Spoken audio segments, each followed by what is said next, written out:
In Arizona, FBI agents surround a house operated by the Sonoran Cartel. A second armored vehicle crashes through the wall as agents storm inside to search for hostages. Kate leads the team. She charges into a room, narrowly avoids being shot, and kills the attacker first. Near the breached wall, the agents make a horrifying discovery: dozens of badly decomposed bodies sealed inside the walls. The sight is so disturbing that several agents step outside to regain their composure. Kate and her superior, FBI agent Jennings, continue the search and count more than 40 corpses. With no direct evidence, they suspect the house belongs to Cartel Lieutenant Manuel Diaz, who is currently hiding in the United States. Outside, 2 police officers inspect a nearby warehouse and discover a locked door beneath the floor. Before backup arrives, the building explodes, killing both officers instantly. Shaken, Kate returns home. Soon after, she and her partner Reggie are summoned to FBI headquarters. In another room, Jennings reviews Kate's file with a man interested in her skills. Kate is called in and meets CIA officer Graver, who questions her about her knowledge of Manuel Diaz and probes into her personal life. Reluctantly, Kate admits she is divorced and has no children.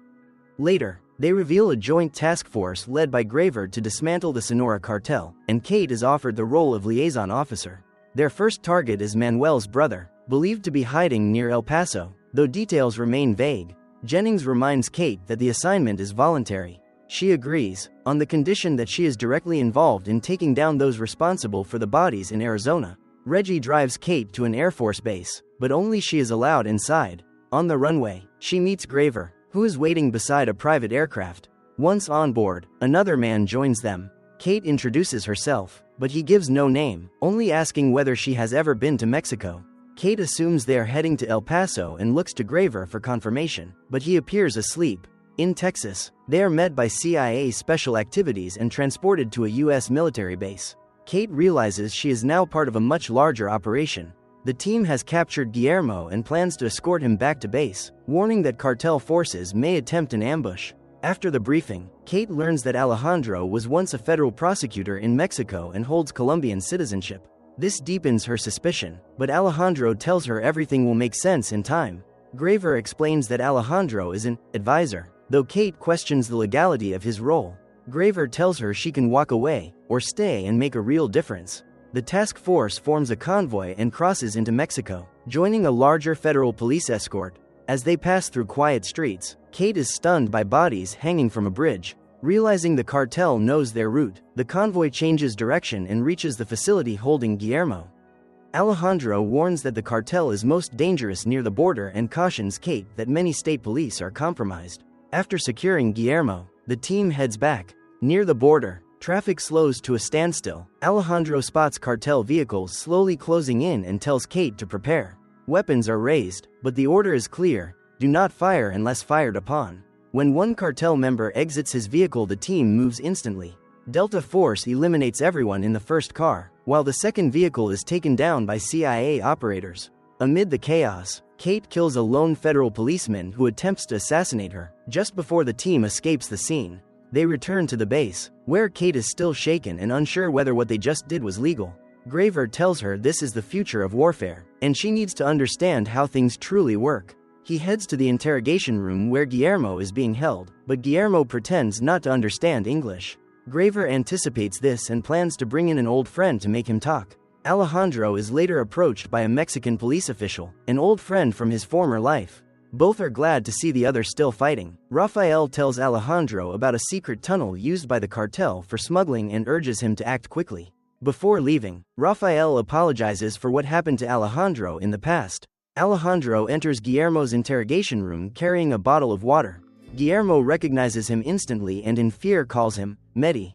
Alejandro leans in close, creating unbearable tension. Before launching into a brutal interrogation, Kate follows a Delta Force operator to the rooftop of the compound, where she looks out over Juarez. Overnight, the city has turned into a battlefield following Guillermo's capture. Reggie later picks up Graver and Alejandro. He recognizes Alejandro and questions Kate, but she only says they need to leave immediately. They soon return to Arizona, where a large group of Mexican migrants has been illegally detained. Alejandro orders everyone released, except those from Sonora City, an area rumored to contain cartel tunnels. Kate asks what they are looking for, but Alejandro tells her to just observe. He questions the remaining migrants, checking who has crossed into the US before, examining their hands and personal histories. Reggie pulls Graver aside, demanding answers and threatening to walk away. When Graver tells him to leave if he wants, Kate also says she will quit unless they explain the truth. Graver finally gives in, revealing that intelligence from Guillermo is being used to identify cartel tunnels by tracking which areas migrants avoid. Reggie is then told the real mission. Graver is deliberately creating chaos in Mexico to force Manuel Diaz to return and meet the true cartel boss. Alejandro believes finding Fausto is like finding a vaccine for a disease. Kate and Reggie accept the explanation but insist on not being kept in the dark again. Back home, Kate struggles between justice and legality. She replays images of the cartel's brutality, convincing herself that the end justifies the means. Reggie later visits her, expressing suspicion toward Graver. He believes the CIA has no legal authority to operate on US soil and that Graver's role as an advisor is only a cover. Kate realizes the task force is doing dirty but necessary work, though Reggie insists she needs someone watching her back. They regroup with Graver and Alejandro as selected migrants provide intelligence on cartel activity zones.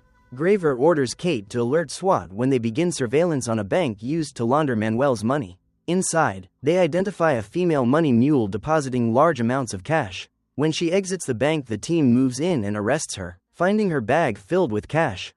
Believing they now have enough to build a legal case, Kate ignores Graver's order and enters the bank with Reggie. They speak to the bank manager and discover Manuel's deposits are offset against a $17 million line of credit. The balance appears negative, allowing the transactions to go unreported. Kate presents this to Graver, convinced they can arrest and prosecute Manuel. Graver shuts her down, reminding her that the goal is not prosecution, but forcing Manuel back into Mexico, and he refuses to act. Despite everything, Kate brings the issue to Jennings, hoping to follow at least some form of legal procedure this time. Jennings reminds her how many prosecutions they have already carried out, yet the streets remain unchanged. In the end, Kate and Reggie are forced to agree. Jennings explains that people like Graver and his task force are placed in these roles by elected officials, so she shouldn't worry about crossing legal lines. The two leave the office and decide to grab a drink, unaware that Alejandro is following them. They arrive at a bar and order drinks. While talking, Kate notices a man at the bar watching her closely. He approaches and says he has known Reggie for years. Introducing himself as Ted, he joins them and quickly earns their trust. Ted asks Kate to dance, and the two grow close before heading back to her apartment. While they are together, Kate notices Ted wearing a rubber band identical to one she previously found on a money courier. Ted realizes she has caught on and tries to calm her down, but Kate grabs her gun and the two struggle. Ted overpowers her and begins choking her, nearly killing Kate, until Alejandro suddenly appears and points a gun at his face. Graver later explains that this happened because Kate entered the bank, signaling that Manuel had begun to surface and take action. Reggie is consumed with guilt for introducing Kate to Ted, never knowing he was actually working for the cartel. Graver and Alejandro brutally beat Ted, threatening to hand his family over to the cartel or send him to a labor camp. Ted admits he went too far and tries to negotiate, but Alejandro forces him to reveal how many police officers are working for the cartel inside the force. Afterward, Alejandro checks on Kate, who is still shaken. He tells her that Ted was sent to find out how much she knew. Kate thanks him for saving her life. Alejandro says she reminds him of someone very important, then tells her to rest, because Manuel will be summoned back to Mexico the next day. The following day, the team tracks the Sonoran tunnel leading into Mexico. At the same time, Officer Silvio is seen having dinner, promising his son they will play soccer afterward. The boy reaches toward a nearby rifle, but Silvio snaps at him, warning him to stay away from weapons.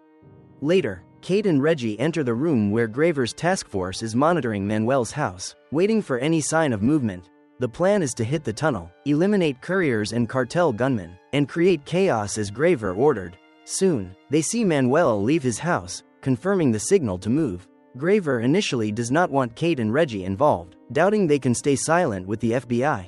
But he still needs them present, since the CIA cannot operate without them. Kate finally understands why she was recruited. Reggie argues they should walk away, knowing they are being used, but Kate wants to see exactly what they are being used for. The task force mobilizes in a convoy. Meanwhile, cartel members load drugs into Silvio's police vehicle, and he drives toward the tunnel. The team stops at a safe distance, where Delta Force orders Kate and Reggie to stay back. The operators check their gear and move forward, disappearing into the darkness like ghosts. The formation advances toward the tunnel with weapons ready.